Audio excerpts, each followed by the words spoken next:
The beautiful thing about being out and about walking is you don't know what you're going to come across. And I've been walking through these vineyards, which are really old, and now look what's behind me. This structure appears to be a well, a very old well, and I just looked in it, and yes, there's water below. So maybe an underwater spring or something?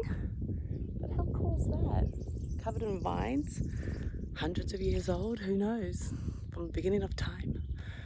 But that's cool.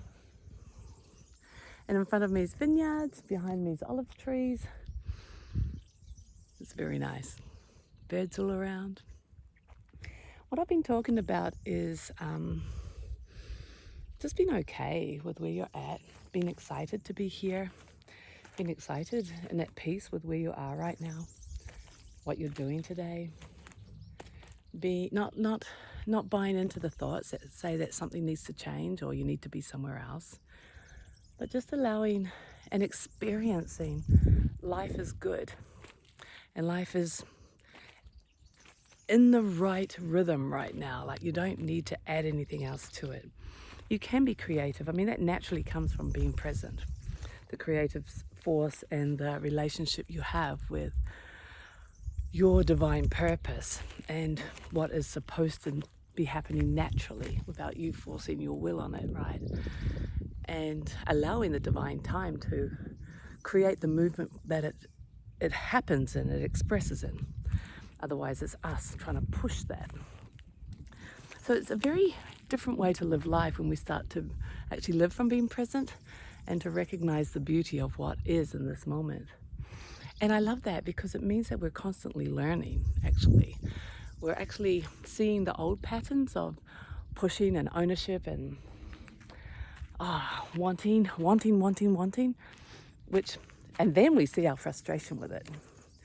And that's maybe the tip for today. Anytime you see that you're angry or frustrated or feel things aren't moving quick enough, or a project you're on isn't unfolding the way you want it to, it's really interesting to see what you're thinking about and then to realize that you're thinking, and it's because of your thinking that you're feeling that way.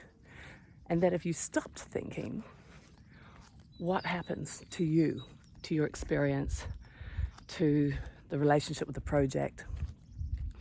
Like, is it just simply okay today? And then watch the magic unfold without you trying to push it. Because obviously something needed to get in place, something else needed to fall in place before whatever you're looking for could happen. And it's really amazing to see that how much we will push and fight things and get angry about it. And yet something else needed to divinely be put in place before the movement forward could happen. When you start to see that, you become more comfortable with actually letting go and not pushing things. And you start to see your patterns when you try again. All of this is waking up. All of this is the divine dance of seeing who we are. Meaning, am I pushy? Am I okay? Am I letting go? Am I loving today? All of that. You get to see it all. And that's what waking up is. Very cool.